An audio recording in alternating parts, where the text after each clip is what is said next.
Are you about to get on the plane? Or have you just booked a flight? Are you feeling anxious about your upcoming flight? Don't worry.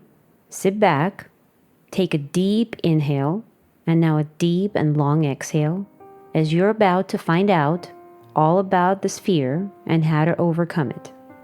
Your fear of flights pertains to a category of specific phobias. This means that it occurs in specific situations, in this case, taking a flight from point A to point B. So try to identify what's your case with this phobia. Do you become anxious just thinking about being on the plane? Or does panic set in even when you enter the arrival zone at the airport about to meet someone? Or does this uneasy emotion arise when you watch a movie with scenes that take place in an airplane? What's your scenario?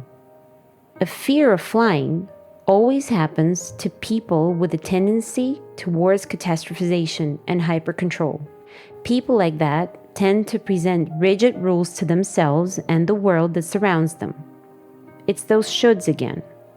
And when we add an ability to draw vivid pictures of our future in imagination to those impossible demands, to those shoulds, we get this irrational phobia. Just like all other phobias, fear of flying is irrational. It's hypernormal and arises when we misunderstand our body signals and when we make negative forecasts about our future. And if fear of flying is your forte, then you probably understand what I'm talking about right now. But this understanding rarely helps, which is why let's try and get to the bottom of this issue. Our irrational fears have to do with our feelings of safety and have one thing in common, or rather one question. What if? What if the plane crashes? And then we start drawing pictures of disasters in our heads, and the probability of a plane making it to point B drastically decreases. At the time of panic, you don't let yourself realize that there are hundreds, maybe thousands of planes up in the air at the moment, which miraculously make it to their final destinations. For people with a fear of flying, an airplane seems to be at least the eighth wonder of the world, despite all the physics laws, despite all the aerodynamics laws involved, despite the fact that thousands of people work on flight safety every day. Their work goes either unnoticed or even worse, it becomes devalued, along with millions of flights that have already been successfully completed. Fear of flights is always connected with a rigid self-demand to keep completely calm on the duration of the whole flight. A person without this phobia easily accepts some degree of mental trembling before the flight, some agitation during takeoff and also during turbulence. It's normal to feel some discomfort in those situations. And a healthy response is to shift attention to other things or even go to sleep. But a person with a flight phobia is nothing like that. He or she thinks that he must keep entirely calm. This is why any kind of fluctuations in his or her own feelings during the flight become an undeniable proof for panic, and panic doesn't keep them waiting for too long. If a person expects his or herself to be perfect, then he or she will tend to apply the same rigid rules of perfection to flying on a plane as well. That person will have high expectations for the plane's performance. He or she will expect the plane to fly smoothly, and even a tiny in-flight bump will become a cause for panic, or saying a farewell to this world. Try to answer yourself, why are road bumps okay and air bumps not okay?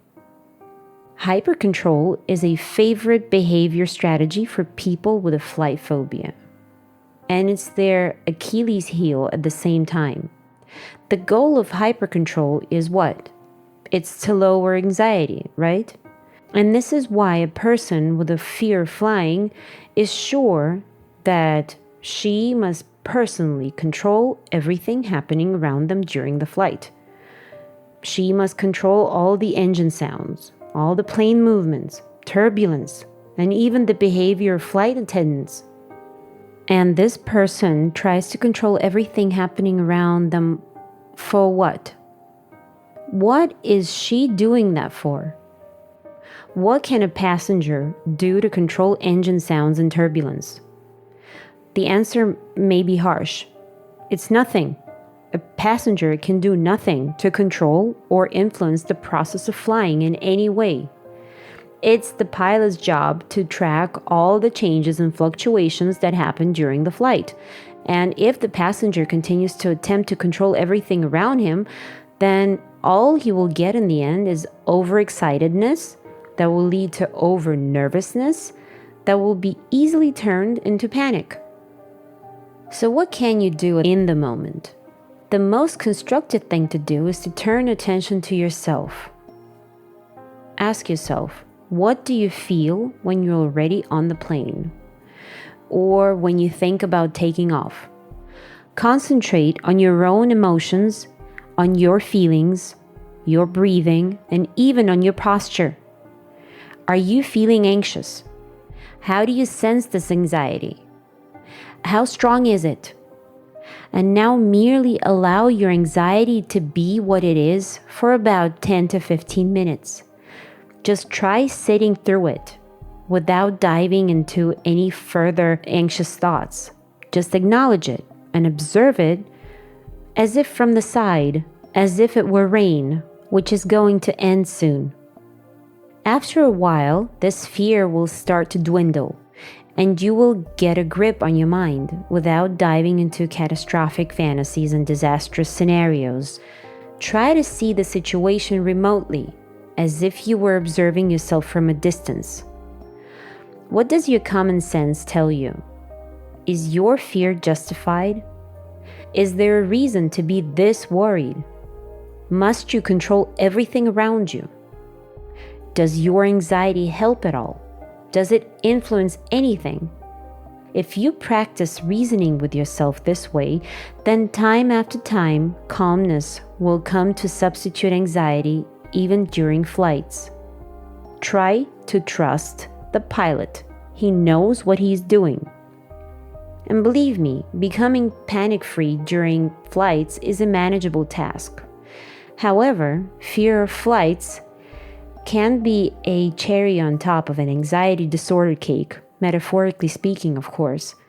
This flight phobia may be only one of the symptoms of an anxiety disorder which has dysfunctional beliefs at its core. Beliefs like, I am completely helpless, or this world is a dangerous place.